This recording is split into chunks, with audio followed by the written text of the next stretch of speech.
Okay, so we're out of executive session, back into open meeting. And we would like to move forward on Project Comida if we have a motion. Move we take action as discussed in executive session. Thank you, Mickey. Do we have a Project second? Comida. Second. Thank you, Ricky. All in favor, say aye. Aye. Aye. Aye. All opposed, same sign. Motion carries. Please proceed, Riddell, as proposed. All right. Next is staff reports. See if I can get you guys. Let's see.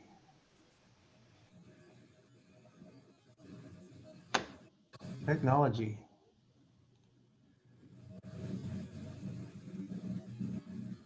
Okay, I'll be real brief. Just want to give you an update on some of the things that we've been working on, aside from the stuff that you've already heard about. The Industrial Asset Management Council had a virtual annual conference this last week. And we were part of that. We were a sponsor in that, and it was really good meetings with some of these corporate real estate executives from Fortune 100 companies. And they also had some really good sessions on analyzing what the impacts of COVID have been on some of these larger companies. They're all saying basically a lot of the same thing. They're talking about moving a lot of their assets from overseas closer to home so that they can actually have less disruptions in their supply chain. And so there's a lot of good opportunities, I think, for us here in South Texas to continue to capitalize on some of those activities that I think corporate America is going to be doing real soon. We also participated or are going to participate with the TEDC in their annual conference. Everyone on the staff level is going to be participating. I will be a panelist in a peer group roundtable that is going to be focusing on programs that were assistance programs, resiliency programs, if you will, for communities throughout the pandemic. Obviously, our resiliency program was a help for small business. And so, as I had announced earlier, we were one of the award winners for the Community Economic Development Awards. So that's something that's exciting for us. Rio South Texas, just to let you all know, since we're members of that, has been taking a lot of virtual FDI recruitment trips, and they're going to continue to do that. They'll be in Turkey this month, they'll be in Germany next month, and in Italy, I think either in late October or November. They're not actually going to those companies. They're going to be taking virtual tours with people from those companies or those countries. And obviously they're participating in a lot of different webinars with some of their community partners and trying to keep in touch with what's going on with the pandemic and the communities. The Rio Grande Valley Partnership, of which we're members as well, is having a wind energy roundtable on October 8th. If y'all are interested, let me know. They're also having a TEA business roundtable on October 1st. And RGV Partnership is going to be starting various webinars featuring economic development corporations, and ours will be featured in November through the Rio Grande Valley Partnership webinar. And then TSTC is getting ready to present to y'all just an update on the Goal Line Assistance Program, a little bit more detail, and that'll be at the next meeting. I'm also part of the Board of Trade Advisory Committee that works with the larger TxDOT and other folks trying to come up with a border transportation master plan. That committee has been meeting every 2 weeks, going over the master plan that's in the draft form right now, but that they're hoping to put out before the end of the year. And we had a virtual fly-in to Washington, D.C. So we invited various legislators to visit with us through webinars, through Zoom meetings. I was involved in a webinar or Zoom meeting with Senator Cruz's staff, and also with directly with Representative Louis Gohmert, who is on the Transportation Committee. So trying to push again transportation improvements along I-69 for Texas. That's my report. And who's next? Herman? Herman, you're up. So for the Harlingen Industrial Park landscaping, just to give you all a kind of an update, we're moving along. We've have been delayed quite a bit because of the rains. Today they were going to be going in there and putting in more trees and putting in the sprinkler system on the east side of Industrial Way. So we kind of pushed back a little bit the finishing of the project to the month of October. This month we worked on the following projects: replace Amplex 2, Phoenix Rising, Sunburst, QK relocation, Strauss, PAC USA, LF, and Project Comida. I wrote in here 815 FM 509 warehouse. That's the old TPPS Bales building. We've shown it twice this month.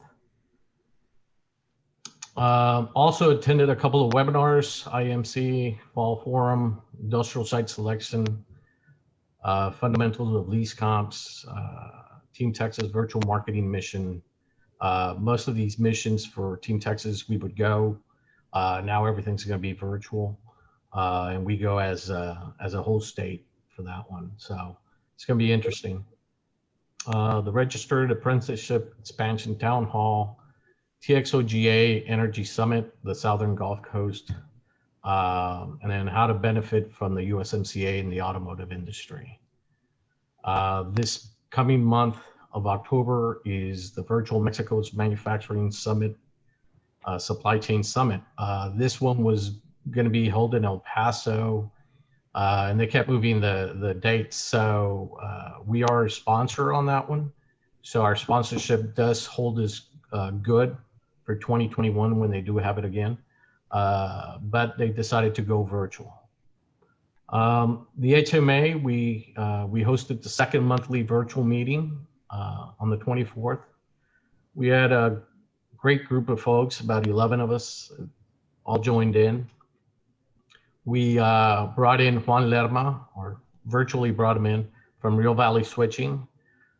We do have some industrial customers out there that want to start looking at exploring the rail option and see how that works out. Just to give you where we're at on Gazelle HubSpot, for the month of September, we contacted 58 companies. And from those, our reply did come a little bit shorter, 5%. 5 did respond with due to COVID-19.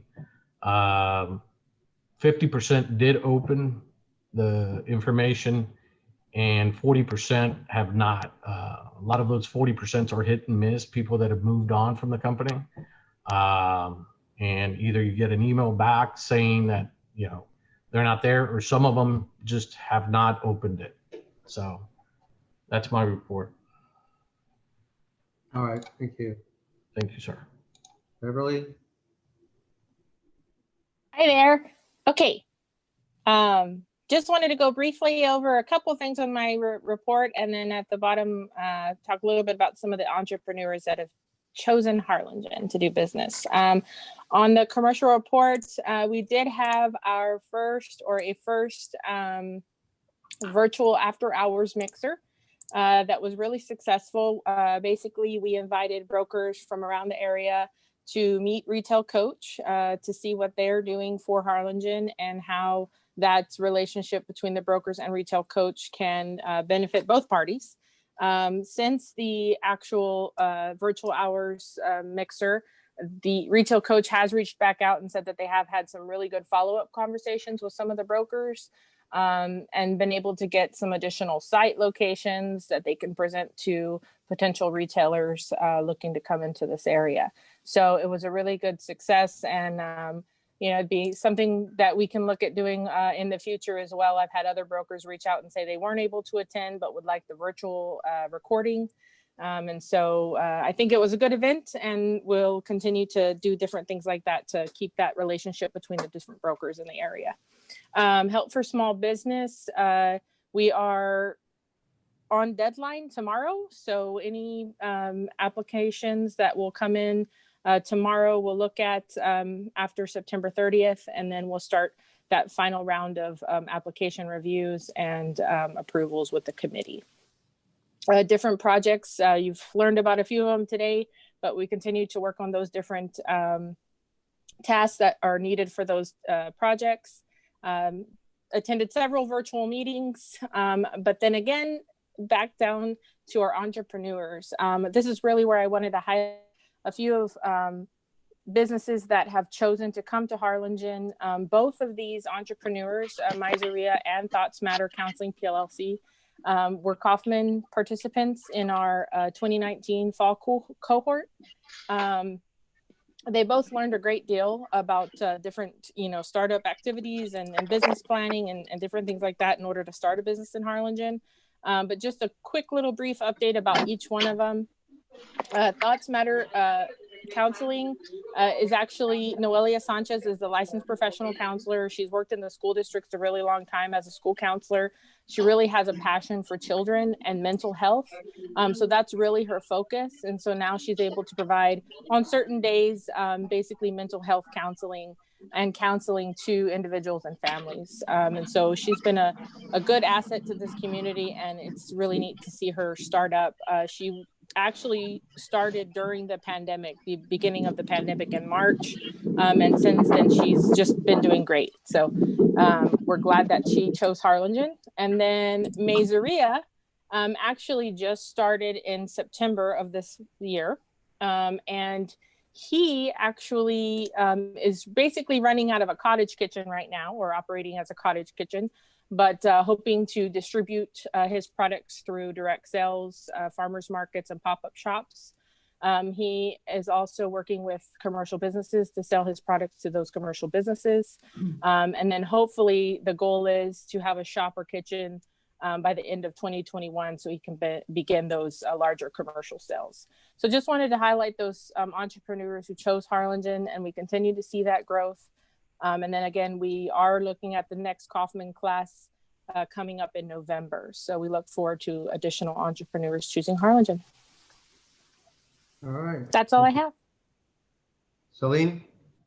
All right, I'm gonna go ahead and share my screen here, and I will get right to the Choose Harlingen campaign. I do have other stuff that I've been working on, but you've heard it quite a bit now. We're using that Choose Harlingen, entrepreneurs choosing Harlingen, choose Harlingen for healthcare, choose Harlingen for business. So we just finished wrapping up one of our first videos. It's not complete, but this is kind of like a glimpse of what it'll look like. We're profiling these business owners, these companies in Harlingen, and they're giving us a brief testimonial of their company, who they are, what they do, and the reasons that they choose to do a business here. The first one that we have finished, we have completed, is Polysachi Polymers, and I'll go ahead and play this for you.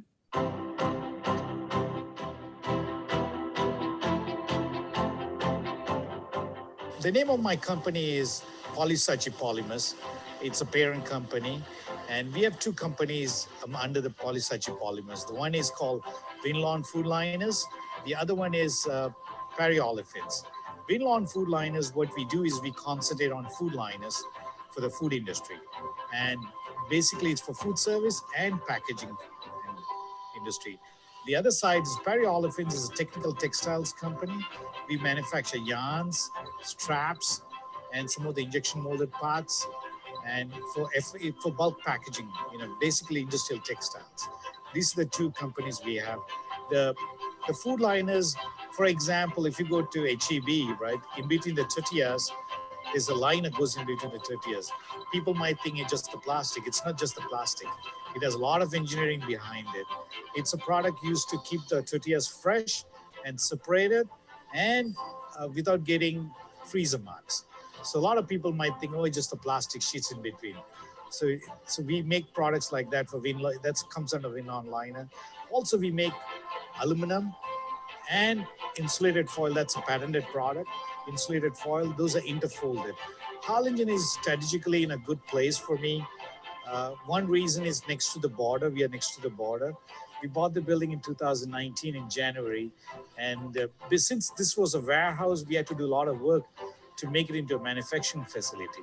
So we did quite a bit of work for almost a year. We are hiring workforce locally. TSTC is very helpful here in helping us finding people. And right now we have 12 people, local people we have. For us to be here, I think that is a big savings for us. And on top of that, you know, it's a city where not a lot of traffic, but still you get everything here. You know, you get the big city feeling. I choose Harlingen because it's close to the Mexico border, and then it's very easy to do business with Mexico. And also the EDC in Harlingen is very friendly and very helpful in dealing with things to get things done. And also, you know, I find compared to other towns, in other cities, here we could get things done faster. And then not only that, we have lots of land here next to railway tracks, and they're not very expensive to expand. And they're very helpful in getting things for us to get done here.